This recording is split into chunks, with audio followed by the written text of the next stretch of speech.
बिस्मिल्लाहिर्रहमानिर्रहीम, अस्सलाम वालेकुम। Welcome to Mind of Science with Mohammad Jamshed. आज इम्यूनोलॉजी सीरीज लेक्चर नंबर 4 है। टॉपिक हमारा चल रहा था डेवलपमेंट ऑफ यूरिनरी सिस्टम। तो इन लेक्चर्स पिछले लेक्चर्स के अंदर हमने डेवलपमेंट ऑफ किडनी, यूरेटर और ब्लैडर को डिस्कस कर लिया था। इस लेक्चर के अंदर हम डिस्कस करेंगे डेवलपमेंट ऑफ यूरेथ्रा। अब यूरेथ्रा क्या है? Urethra is a structure which is responsible for urination, कि वो स्ट्रक्चर जो यूरिनेशन करवाता है, यूरिन को मूव करवाता है from bladder outside of the body, that structure is called urethra. तो यूरेथ्रा जो मेल और फीमेल के अंदर जो यूरेथ्रा है, जो इसकी डेवलपमेंट है वो डिफरेंट होती है because of the many differences. तो इनमें से कुछ डिफरेंसेस को हम ये डिस्कस कर लेते हैं ताकि हमारे माइंड के अंदर इन मेल और फीमेल यूरेथ्रा का जो कंसेप्ट है, जो डिफरेंसेस है वो रहे। तो जो मेल यूरेथ्रा होता है वो क्या होता है? लॉन्ग होता है। इसकी लेंथ, मेल यूरेथ्रा की लेंथ ज्यादा होती है as compare to female urethra. और फीमेल यूरेथ्रा क्या होता है? शॉर्टर होता है। मेल यूरेथ्रा की जो लेंथ है वो है 20 सेंटीमीटर और फीमेल यूरेथ्रा की जो लेंथ है वो है 4 सेंटीमीटर। तो मेल यूरेथ्रा लॉन्ग है, फीमेल यूरेथ्रा क्या है? शॉर्ट है। अब मेल के जो यूरेथ्रा का जो काम है वो दो काम है। प्राइमरी फंक्शन है यूरिनेशन करवाना। Male urethra is responsible for urination as well as for ejaculation of the semen. Urination भी करवाता है मेल, यूरिन को भी बॉडी ब्लैडर से outside of the body move करवाता है, साथ साथ जो सीमन की इजैकुलेशन है जो कि रिप्रोडक्टिव सिस्टम का अहम फंक्शन होता है, तो वो भी कौन करवाता है? मेल यूरेथ्रा करवाता है। लेकिन जो फीमेल यूरेथ्रा होता है सिर्फ उसका एक ही काम होता है, दैट इज यूरिनेशन। तो male urethra is responsible for urination as well as for ejaculation of semen, while female urethra is only responsible for the urination. तो ये इनके अंदर क्या है? मेन डिफरेंस है। अब लास्ट के अंदर क्या है कि मेल यूरेथ्रा का जो पाथ होता है वो क्या होता है? कर्व्ड होता है। Male urethra has a curved path और जो फीमेल यूरेथ्रा होता है उसका पाथ क्या होता है? स्ट्रेट पाथ होता है। So these are the differences between male urethra and the female urethra. Right हो गया। तो इस तरह इनकी डेवलपमेंट के अंदर भी क्या है? कुछ डिफरेंसेस मौजूद हैं जो हम आगे जाकर क्या करेंगे? डिस्कस करेंगे। अब अगर हम मेल यूरेथ्रा के स्ट्रक्चर को डिस्कस करें तो हम मेल यूरेथ्रा को डिवाइड करते हैं तीन पार्ट्स के अंदर। जो पहला पार्ट है उसे हम नाम देते हैं प्रोस्टेटिक यूरेथ्रा का, सेकंड पार्ट है उसे नाम देते हैं मेम्ब्रेनस यूरेथ्रा का, और जो थर्ड लास्ट पार्ट है उसे हम नाम देते हैं पिनाइल यूरेथ्रा या स्पोंजी यूरेथ्रा का। ये हमारे पास ये यूरिनरी ब्लैडर है। यूरिनरी ब्लैडर की नेक्स्ट से क्या स्टार्ट होता है? हमारे पास ये ब्लू के अंदर जो यूरेथ्रा हमने रिप्रेजेंट किया, यूरेथ्रा स्टार्ट हो जाता है at the neck of urinary bladder. और ये जो ग्रीन के अंदर आपको स्ट्रक्चर नजर आ रही है इसे हम नाम देते हैं प्रोस्टेट का या प्रोस्टेटिक ग्लैंड का। और ये ब्लैक के अंदर जो स्ट्रक्चर पड़ा हुआ है इसे हम नाम दे रहे हैं डीप पेरिनियल पाउच का। और ये रेड के अंदर जो आपको नजर आ रहा है इसे हम नाम देते हैं पीनस का। तो these are the structure that is associated with the male urethra. अब मेल यूरेथ्रा की डेवलपमेंट में और फीमेल यूरेथ्रा की डेवलपमेंट में थोड़ा सा फर्क है, हम आगे डिस्कस करेंगे। फीमेल यूरेथ्रा हमने ऑलरेडी कहा था वो सिर्फ 4 सेंटीमीटर लॉन्ग होता है, वो कोरोस्पोंडिंग होता है टू द प्रोस्टेटिक यूरेथ्रा, उससे हम मजीद डिस्कस करेंगे। तो प्रीवियस लेक्चर के अंदर हमने डिस्कस किया था क्लोका का स्ट्रक्चर, कि जब 4th to 7th week of intrauterine life चल रहा होता है, 4th to 7th week of development चल रहा होता है, तो एक सेप्टम आता है, मेसोडर्मल लेयर आती है, उसे हम नाम देते हैं यूरोरेक्टल सेप्टम का। कल हमने डिस्कस किया था। ये हमारे पास क्या है? यूरोरेक्टल। ये हमारे पास क्लोका है, that is urorectal septum. The urorectal septum ने क्या किया था? क्लोका को दो पार्ट्स के अंदर डिवाइड कर दिया था। एक पार्ट हमारे पास कौन सा है? यूरोजेनिटल साइनस, और दूसरा जो पार्ट है इसे हम नाम दे रहे हैं प्रिमिटिव रेक्टम का। राइट हो गया। तो यूरोरेक्टल सेप्टम ने क्लोका को दो पार्ट्स के अंदर डिवाइड कर दिया, यूरोजेनिटल साइनस और प्रिमिटिव रेक्टम। अब जो हमारा यूरेथ्रा है, मेल यूरेथ्रा है, वो सारा का सारा डिवेलप होता है मोस्टली यूरोजेनिटल साइनस से। ठीक है, कुछ हमारे पास एक्सेप्शन है वो हम डिस्कस करेंगे। तो मोस्टली कह सकते हैं कि मेल यूरेथ्रा डेवलप हो रहा है यूरोजेनिटल साइनस से। अब जो यूरोजेनिटल साइनस था इसे फिर दो पार्ट्स के अंदर हमने डिवाइड कर दिया था। किसने डिवाइड किया था? Opening of mesonephric duct. ये क्या हमारे पास ओपनिंग ऑफ मेसोनेफ्रिक डक्ट है, तो इन्होंने डिवाइड कर दिया था यूरोजेनिटल साइनस को दो पार्ट्स के अंदर।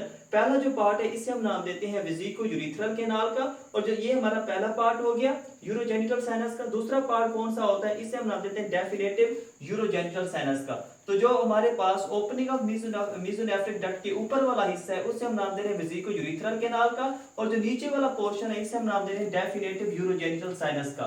अब ये डेफिनेटिव यूरोजेनिटल साइनस को मजीद दो पार्ट्स के अंदर डिवाइड करते हैं। पहला है हमारे पास पेल्विक पार्ट, दूसरा है हमारे पास फेलिक पार्ट। पेल्विक पार्ट क्या होता है? नैरो होता है। ये क्या थोड़ी सी इसकी लेंथ है, ठीक है, विड्थ है, इसलिए इसे हम कह रहे हैं कि पेल्विक पार्ट क्या नैरो है। और जो फेलिक पार्ट होता है वो थोड़ा डायलेटेड होता है साइड से। साइड से क्या ये हमारे पास डायलेटेड है, और दरमियान से क्या थोड़ा नैरो है। तो definitive urogenital sinus is further divided into the pelvic and the phallic part. अब यूरिथ्रा जो मेल यूरिथ्रा है, ठीक है, मेल यूरिथ्रा इन 5 चीजों से क्या होता है, डेवलप होता है। पहली कौन सी चीज है, caudal end of vesico urethral canal. दूसरी है pelvic part of definitive urogenital sinus. Third पर है phallic part of definitive urogenital sinus. और चौथी है, इसे कहते हैं हम सरफेस एक्टोडर्म। जो सरफेस एक्टोडर्म है वहां से भी यूरिथ्रा का कुछ हिस्सा डेवलप होता है। लास्ट में है जो स्मूथ मसल्स होते हैं, जो कनेक्टिव टिश्यूज मौजूद होते हैं यूरिथ्रा के अंदर, वो डेवलप होता है स्प्लैंक्निक पार्ट ऑफ लैटरल मेसेनकाइम या मेसोडर्म। अब ये लैटरल मेसेनकाइम जहां भी है तो ये कोई कुछ भी बनवा सकती है, ये आप ध्यान में रख लें। तो ये 5 चीजें हैं जिससे मेल यूरिथ्रा क्या हो रहा है, डेवलप हो रहा है। राइट हो गया, वेसिको यूरिथ्रल कैनाल से डेवलप हो रहा है, राइट, पेल्विक पार्ट से डेवलप हो रहा है, फेलिक पार्ट से डेवलप हो रहा है, सरफेस एक्टोडर्म से और स्प्लैंक्निक लैटरल मेसेनकाइम से डेवलप हो रहा है। अब कौन कौन सी चीजें बना रही हैं, इन्हें हम मजीद डिस्कस कर लेते हैं। तो ये हमारे पास है, यहाँ पर एक ओपनिंग इजैकुलेटरी डक्ट्स आती हैं, ठीक है, ये 2 इजैकुलेटरी डक्ट्स होती हैं जो आकर इस यूरिथ्रा के अंदर ओपन होती हैं। हम रिप्रोडक्टिव सिस्टम के अंदर इन्हें मजीद डिस्कस करेंगे। तो वो कहता है कि जो हमारे पास प्रोस्टेटिक यूरिथ्रा है, from the neck of urinary bladder, neck of urinary bladder से इजैकुलेटरी जो डक्ट्स हैं उनकी ओपनिंग तक जो प्रोस्टेटिक यूरिथ्रा होता है वो डेवलप होता है from codal end of vesico urethral canal.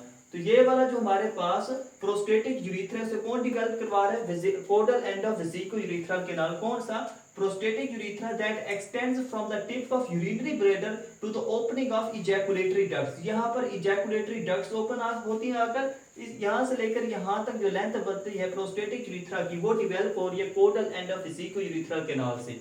अब ये एपिथेलियम बना रहे हैं, ठीक है। तो epithelium of prostatic urethra that extends from the tip of urinary bladder to the opening of ejaculatory ducts develop from the caudal end of vesico urethral canal. अब वो कहते हैं कि जो प्रोस्टेटिक यूरिथ्रा बाकी बच गए, यहाँ तक जो प्रोस्टेटिक यूरिथ्रा बच गए, यहाँ से लेकर यहाँ तक, और जो मेम्ब्रेनस यूरिथ्रा है, प्रोस्टेटिक यूरिथ्रा जो रिमेनिंग है प्लस हमारे पास जो मेम्ब्रेनस यूरिथ्रा ये डेवलप होता है from the definitive pelvic part of definitive urogenital sinus. तो prostatic part from opening of ejaculatory ducts to the distal end, कि आखिरी पोर्शन तक जो प्रोस्टेटिक यूरिथ्रा है जो रिमेनिंग बच जाता है, और जो मेम्ब्रेनस यूरिथ्रा है वो कहां से डेवलप हो रहा है, pelvic part of definitive urogenital sinus. तो यहां से लेकर मेम्ब्रेनस यूरिथ्रा की एपिथेलियम और जो रिमेनिंग प्रोस्टेटिक यूरिथ्रा की एपिथेलियम है वो कौन डेवलप करवा रहा है, पेल्विक पार्ट डेवलप करवा रहा है, ठीक हो गया। इसके बाद आते हैं पिनाइल यूरिथ्रा। जो पिनाइल यूरिथ्रा की एपिथेलियम है, पिनाइल यूरिथ्रा की एपिथेलियम डेवलप करवा रहा होता है phallic part of definitive urogenital sinus, ठीक हो गया। इसके बाद आता है सरफेस एक्टोडर्म। अब ये हमारे पास जो पोर्शन है इसे हम नाम देते हैं ग्लास पिनस का। अब वो कहता है कि ग्लास पिनस के अंदर जो पिनाइल यूरिथ्रा का टिप होता है, जो एंड होता है, एंडिंग पॉइंट होता है, वो डेवलप होता है फ्रॉम द सरफेस एक्टोडर्म, ठीक हो गया। तो सरफेस एक्टोडर्म क्या करवाती है, ग्लास पिनस के अंदर जो पिनाइल यूरिथ्रा का पोर्शन रह जाता है उसकी जो एपिथेलियम होती है वो डेवलप होती है फ्रॉम द सरफेस एक्टोडर्म। जो इनवर्ड ग्रोथ हो रही है सरफेस एक्टोडर्म की वो क्या करवाती है, पिनाइल यूरिथ्रा का वो पोर्शन की एपिथेलियम डेवलप कराती है जो यहाँ ग्लास पिनस के अंदर मौजूद है। लास्ट में क्या हो गया कि जो हमारे पास इनके इर्द गिर्द इनके जो स्मूथ मसल जो कनेक्टिव टिश्यूज बनते हैं, वो कहता है कि इनके इर्द गिर्द जो हमारे पास यूरोजेनिटल साइनस है उसके इर्द गिर्द जो स्प्लैंक्निक लैटरल मेसेनकाइम मौजूद है वो इनके स्मूथ मसल और कनेक्टिव टिश्यू जो यूरिथ्रा को रिक्वायर्ड होते हैं वो बनाती है। तो जो यूरिथ्रा के स्मूथ मसल और कनेक्टिव टिश्यू है वो डेवलप हो रहे हैं स्प्लैंक्निक लैटरल मेसेनकाइम से। जो इसकी एपिथेलियम है वो मोस्टली किससे डेवलप हो रही है, यूरोजेनिटल साइनस से, except the epithelium of the penile urethra that is present in the glans penis, that epithelium is developed from the surface ectoderm. बाकी जितनी भी है एपिथेलियम वो कौन डेवलप करवा रहा है, यूरोजेनिटल साइनस, ठीक है। तो प्रोस्टेटिक यूरिथ्रा की वो एपिथेलियम, मतलब कि वो एपिथेलियम जो prostatic urethra extend tip of urinary bladder to the ejaculatory duct तक है उसकी एपिथेलियम को डेवलप करवा रहा है caudal end of vesico urethral canal. इसके बाद जो रिमेनिंग प्रोस्टेटिक यूरिथ्रा बन जाता है मेम्ब्रेनस यूरिथ्रा, इसकी एपिथेलियम को डेवलप करवा रहा है पेल्विक पार्ट, और पिनाइल यूरिथ्रा की एपिथेलियम को डेवलप करवा रहा है फेलिक पार्ट, और जो वो पिनाइल यूरिथ्रा जो ग्लास पिनस के अंदर मौजूद है उसकी एपिथेलियम को डेवलप करा रहा है सरफेस एक्टोडर्म, और यूरिथ्रा के जो स्मूथ मसल्स रिक्वायर्ड होते हैं जो कनेक्टिव टिश्यूज होते हैं वो डेवलप होते हैं स्प्लैंक्निक लैटरल मेसेनकाइम से। ये तो हमने मेल यूरिथ्रा को डिस्कस कर लिया। फीमेल यूरिथ्रा क्या होता है, शॉर्टर होता है, ठीक है। तो वो कहते हैं कि प्रोस्टेटिक यूरिथ्रा से करस्पॉन्डिंग करता है फीमेल यूरिथ्रा, ठीक है। तो जहां जिस स्ट्रक्चर से प्रोस्टेटिक यूरिथ्रा की एपिथेलियम डेवलप होगी, उन्हीं स्ट्रक्चर से फीमेल यूरिथ्रा की एपिथेलियम भी डेवलप होगी। तो प्रोस्टेटिक यूरिथ्रा को दो चीजें बना रही है कि प्रोस्टेटिक यूरिथ्रा जो एक्सटेंड करता है from the tip of urinary bladder to the opening of ejaculatory ducts, वो डेवलप हो रही थी उसकी epithelium caudal end of vesico urethral canal से। तो इस तरह फीमेल यूरिथ्रा की प्रोस्टेटिक यूरिथ्रा की जो एपिथेलियम होगी वो भी डेवलप होगी caudal end of vesico urethral canal से। बाकी जो पोर्शन बच जाता था वो कहां से डेवलप होता था, pelvic part of definitive urogenital sinus से। तो फीमेल यूरिथ्रा को बनाने के लिए ये दो चीजें रिक्वायर्ड होती हैं, caudal end of vesico urethral canal और pelvic part of definitive urogenital sinus, क्योंकि ये जो स्ट्रक्चर एपिथेलियम बनाते हैं प्रोस्टेटिक यूरिथ्रा की। तो development of female urethra is corresponding to the development of the prostatic urethra, right. तो इस लेक्चर के अंदर हमने डिस्कस किया है कि यूरिथ्रा की डेवलपमेंट किस तरह हो रही होती है। तो इस तरह हमारा जो यूरिनरी सिस्टम की डेवलपमेंट थी, जो एम्ब्रियोलॉजी सीरीज हमारी चल रही थी, वो यूरिनरी सिस्टम की डेवलपमेंट इस लेक्चर के अंदर कंप्लीट हो गई है। इनके जो कॉन्जेनिटल एनोमलीज वगैरह हैं, ठीक है, वो हम डिस्कस करेंगे नेक्स्ट लेक्चर्स के अंदर। तो इंशाल्लाह कल हमारा लेक्चर होगा रिप्रोडक्टिव सिस्टम के बारे में कि रिप्रोडक्टिव सिस्टम या जेनिटल सिस्टम की डेवलपमेंट किस तरह हो रही है।